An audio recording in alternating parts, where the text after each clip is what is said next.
Hi and welcome to Swissquote's daily market talk. It's Wednesday, August 6th. Equity markets try to find direction on the back of weak economic data and accelerating price pressures, trade tensions, and US disruption to the global world order. The US dollar is under pressure. Swiss are actually holding their breath as their negotiators just flew to the US yesterday without having an official meeting set with the US officials, and oil traders are watching the developments in Ukraine and also the talks between India and US to decide whether oil should return to its early year bearish trend. So we will talk about all that and more, but before we do, please keep in mind that opinions are my own and this is not financial advice.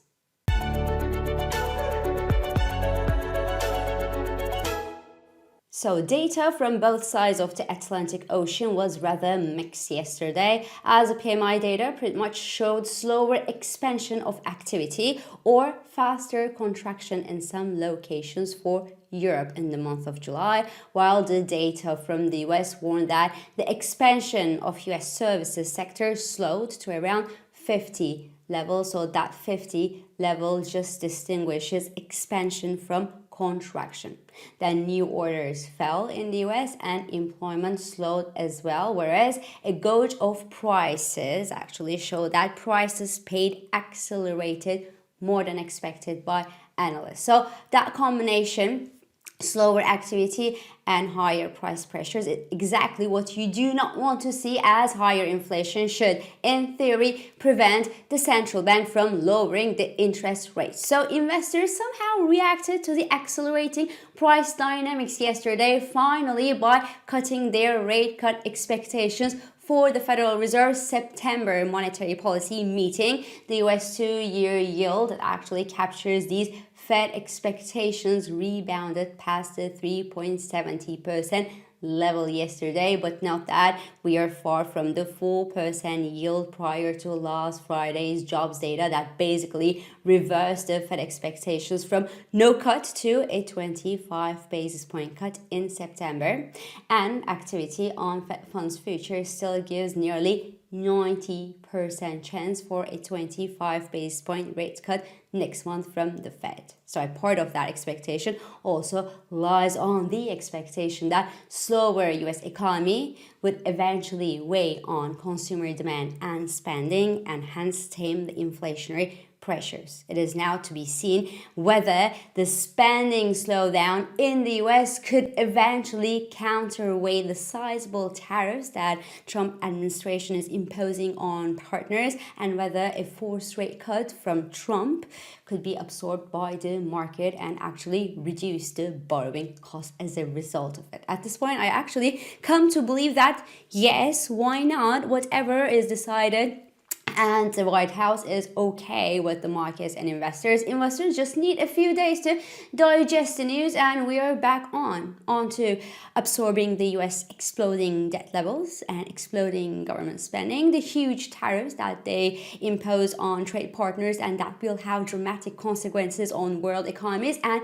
whatever else comes to our way. But hey, investors say the last word, and you know what? We still saw a weak sales of 58 billion US dollar worth of US 3-year note sales yesterday. The US 10-year bond auction is due today, so let's see how much demand the latter gets. Any weakness obviously on that end could revive the US debt worries, or not, or just temporarily. We will see. The US dollar clearly, however, struggles near the major 38.2% Fibonacci retracement level on a summer rebound, and the index is about to return to its bearish trend on the US and elsewhere trade chaos, the US debt worries, and the dovish Fed expectations, whether they're funded or they are not. In the equity space, the S&P 500 and Nasdaq retreated yesterday, but they retreated slightly, and the futures are slightly in the positive this morning on hope that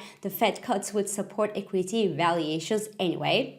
Then Palantir jumped nearly 8% at yesterday's trading session to a fresh record high level after the company announced just another round of impressive results, its best results actually, while Super Microcomputer and AMD failed to cheer up their investors yesterday when they released their results after the bell. AMD, which is the best performing chip stock within the Philadelphia Semiconductor Index, actually traded down by more than 6% in the after hours trading after the results disappointed, while the Super Microcomputer fell 16% in the after hours trading. Sector-wise, semiconductors fell on news that Trump would announce tariffs on chip and drug imports. He said that the pharmaceuticals could be slapped with 150 to 250% tariffs within a year and so, which certainly hasn't been a warm welcome to these Swiss negotiators that just landed in the United States yesterday, hoping to get a better deal from the US than the 39% tariff slapped on their US exports last week, but they don't have a meeting set, so we will see what happens. The SMI index is holding its breath, obviously, hoping that the US understands that the very little value-added gold exports toward the US shouldn't be taken into account when calculating the Swiss trade deficit with the US, and that 50 billion US dollar services bought from the US companies last year, like Microsoft, for example, should be taken into account. But Trump has all the reasons in the world to ignore all of these arguments. As what do you do? What do you want to do? I mean, you want to stop using Microsoft's Office to protest Donald Trump's administration and start, I don't know, handwriting letters to each other and send them by carrier pigeons?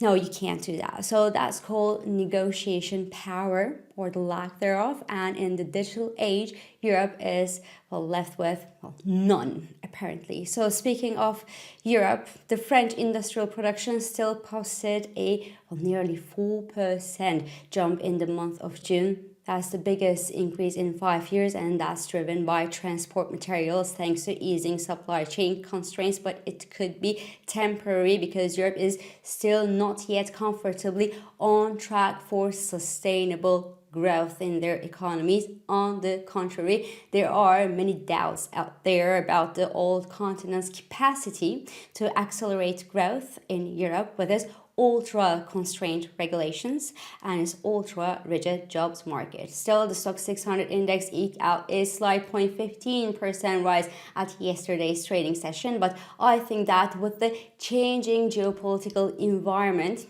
well, you should start picking your stocks in Europe. The defense and security companies, for example, should be favored in expense of the European luxury makers in this respect, while European technology and defense companies are an essential place to be for those who are actually betting that Europe will be fine. The only way for Europe to be fine is to invest in digital in this respect. And unsurprisingly, while European technology and defense names did well last quarter, but the luxury good makers did poorly. Banks, on the other hand, performed quite well as well, and elsewhere, energy stocks announced earnings decline, but the results were actually better than expected by analysts. The companies maintained their share buyback programs, and they emphasize operational discipline and also shareholder value over aggressive energy transition spending, with Shell, for example, announcing to trim underperforming units like chemicals, and BP just scaling back its renewable investments under activist pressure. So BP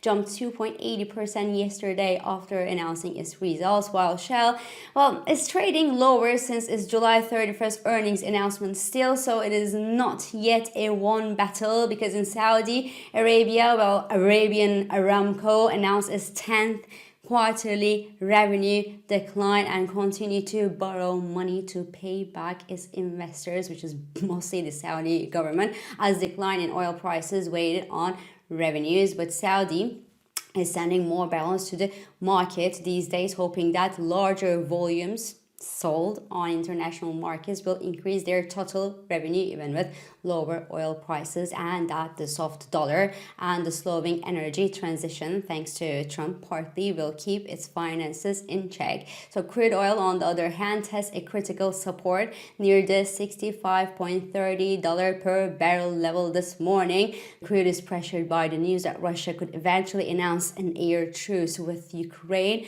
but Trump's tariff threats on countries like India buying Russian oil is a positive argument for oil bulls this morning. But how impactful that decision is yet to be seen. India must actually decide whether letting go of cheap Russian energy is worth keeping relations sweet with an overly demanding US. So anyway, for the US crude, a slide below the $65 per barrel mark will mark the end of the summer's positive pressure and will likely send oil prices back to the declining belt. The latter would actually be in line with higher global supply and uncertain demand outlook for the second half of this year. So this is all for today. I'm İpek Özkardeşkaya, and thank you for joining me, and thank you for all your beautiful and supportive comments.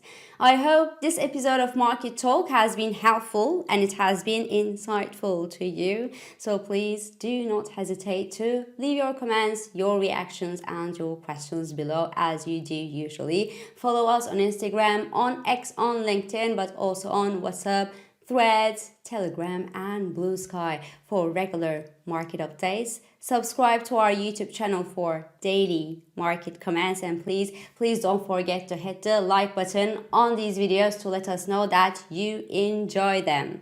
So I will meet you again tomorrow, and until then, good day trading.